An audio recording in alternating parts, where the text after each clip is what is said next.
Hello everyone. In the last class, we provided a detailed explanation of the regulations for subgrade filling. In today's class, we will mainly introduce the construction steps for filling in soil embankments. As shown in the diagram, we have the daily filling situation of a soil subgrade at a construction site. Starting from the low-lying areas, we horizontally layer the fill material upwards. The on-site vehicle coordination is effective.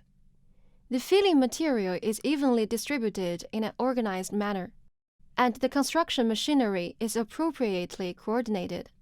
The entire work surface strictly follows normalized and standardized procedures for subgrade construction. Let's learn about the specific filling process. The first step is to draw grids. In advance, use lime to draw pre-calculated grid boxes on the surface of the subgrade to be filled. Quantity of soil loaded onto a truck. By dividing the fill thickness obtained from the trial section of the subgrade by the loose placement coefficient, the loose thickness can be obtained. Using the volume and thickness of soil carried by one truck, the actual area that can be covered by the soil transported by one truck can be calculated. Based on the area, specific grade dimensions can be drawn on the subgrade, as shown in the illustration. The second step is to transport and unload soil. After transporting earthwork from nearby cut sections or borrowing areas to the site, soil is unloaded according to the pre-drawn grid. Unloading one truck of soil for each grid is not only convenient for directing the unloading process, but also lays the foundation for efficient subsequent spreading procedures. The third step is spreading. After the material is placed, the spreading process can begin. For road sections with low smoothness requirements, a soil spreader can be used directly. For sections with higher smoothness requirements, a rough leveling is done with a soil spreader, followed by fine leveling with a grader. The orderly and rational material placement in the previous step ensures that the spreading work is completed quickly and effectively. The fourth step is compaction. After the earthwork is spread, the compaction process can commence. The compaction process aims to ensure that the filled subgrade is more compact. The compaction effect varies significantly with different compaction equipment, and choosing the correct and reasonable compaction equipment is crucial for the compaction stage.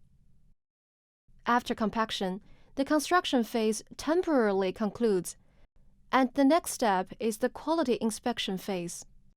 The inspection parameters are shown in the left table and include compaction degree, deflection, longitudinal elevation, center line deviation, width, smoothness, cross slope, and side slope gradient.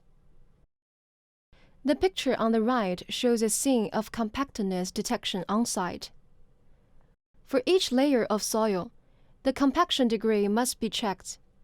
Different road grades have different compaction degree requirements for different regions within the same cross-section.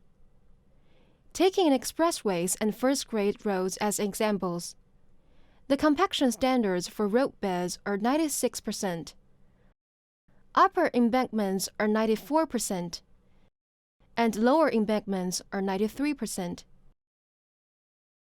The compaction degree in the corresponding region must be greater than or equal to the standard to be considered qualified. Compaction standards for other road grades are shown in the table. Precautions for quality inspection. There are requirements for the filling thickness of each layer of soil, generally not exceeding 30 centimeters. If the above parameters are tested for each filling layer, the working efficiency will be very low. Some parameters do not vary significantly, so generally, only the compactness is tested after each layer of soil compaction is completed. The compactness of each layer must be inspected. According to the specification requirements, the effective practice is to measure 2 points per 1,000 square meters. For every 2 meters of fill, check the elevation, center stake, and width. When reaching the top of a compacted area, such as Zone 93 and Zone 94 on a freeway. Other parameters besides deflection are checked to ensure that the subgrade quality meets the requirements. During the top acceptance of the roadbed, conduct a check of deflection again. That's all about the filling process of soil subgrade. Thank you for listening.